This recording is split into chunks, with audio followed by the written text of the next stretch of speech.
Сонымен сатып алу мен сату тапсырыстарының бірнеше түрлері болады дедік. Нарық бағасы, стоп және лимиттік тапсырыстар. Маркет прайс дегеніміз бізде нарық бағасымен деп айтылады. Стоп дегеніміз стоп арқылы, лимиттік тапсырыс дегеніміз ол лимит арқылы. Лимит прайс деп қойдым мына жерде. Осы үш тапсырыс арқылы жүргізіледі.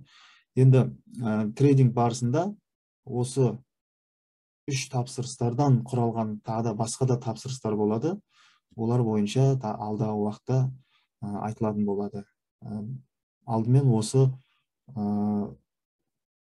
тапсырыстардың қалай орындалатыны жайлы сіздерге базалық білім керек болады. Нарықтық бағасы, стоп және лимиттік тапсырыстар бойынша ағылшын тілінде айтатын болсақ, buy market price, buy stop, buy limit, немесе сату бойынша sell market, sell stop, sell limit дейді. Мінекей осы үш тапсырыс бойынша қазір сіздерге жеке-жеке түсіндіріп кететін боламын. Демек, нарық бағасымен сатып алу дегеніміз бізде buy market деп айтылады. Ал нарық бағасымен сатуды sell market дейміз. Бұл дегеніміз дәл қазіргі уақытта мысалға баға қай жерде тұр, сол бағадан маркет нарық бағасымен, базар бағасымен сатып алу деген білдіреді.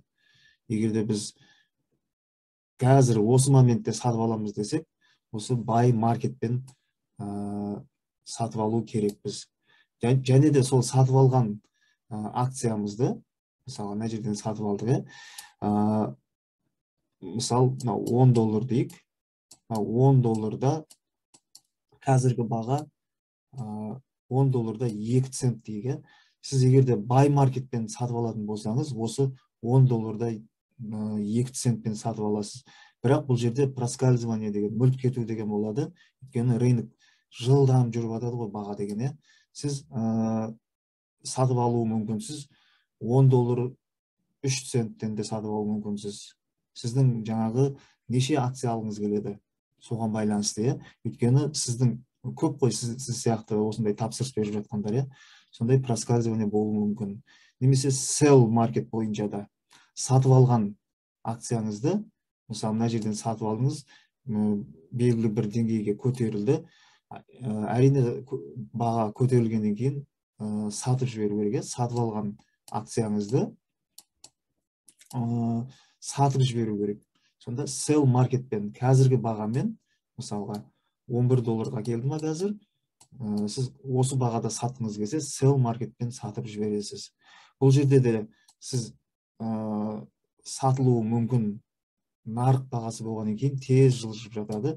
Сіз $11 5 центтен сатылып та кетуі мүмкін, немесе $10 90 центтен де сатылып кетуі мүмкін деген сияқты.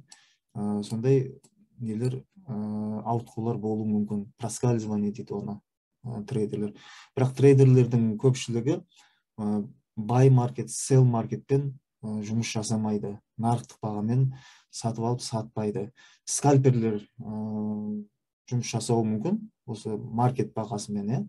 Олар өйткені күніне 20-30 сделкаға дейін ашады. Майда жаңағы аз-аздан алып, мысалға азғантай жүре ма, сатып алып сатып жіберіп деген сияқты, ол скальперлер дейді.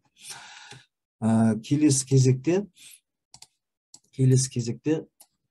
мен өзім стоп арқылы жұмыс жасаймын. Бұл жерде стоп арқылы сатып алу buy stop деп айтылады. Демек, нарық бағасынан қымбаттау сатып алу деген білдіреді. Және де сату sell stop, нарық бағасынан арзандау сату деген білдіреді. Бұл енді неге стопқа қойылады, немесе шортқа пайдаланатын кезде болады. Мысалға, бұл жерде де белгілі бір деңгей бар. Қазір келесі слайдтарда толығымен көрсететін боламын, айтатын боламын. Buy stop демек, қазіргі баға мына жерде тұратын болса, мына деңгейді бұзғаннан кейін мен осы жерден сатып аламын деген жорамалмен осы жерден деңгейді бұзып ары қарай кету мүмкін деген жорамалмен, значит, қазіргі бағадан жоғарырақ бағаға сатып алуға мен тапсырыс береді екенмін. Sell бойынша да керісінше, бұл шортқа байланысты айтатын болсақ, нарық бағасынан арзандау сату деген білдіреді. Демек, бұл мысалға қазіргі баға мына жерде тұр, мінекей, мен шортқа кіргім келіп жатыр. Мысалы, жорамалым бойынша мына деңгейді бұзатын болса, ары қарай да баға түсіп кетуі мүмкін деген. Бұл жерде шорт позицияны ашу үшін. Демек, мен осы мына деңгейді бұзғаннан кейін барып, немесе осы деңгейдің бағасымен сатамын. Яғни шорт дегеніміз брокерден қарызға акция алып, осы қымбат бағада сатып жібересіз да, кейін түскеннен кейін сатып алып брокерге қайтарады екенсіз. Бұл жерде нарық бағасынан арзандау деген соны білдіреді. Келесі тапсырыстың түрі, келесі ордердің түрі лимит арқылы сатып алу, ол buy limit деп айтылады екен. Демек, нарық бағасынан арзандау сатып алу. Және де лимит арқылы сату дегеніміз sell limit деп айтылады. Нарық бағасынан қымбаттау сату дегенді білдіреді.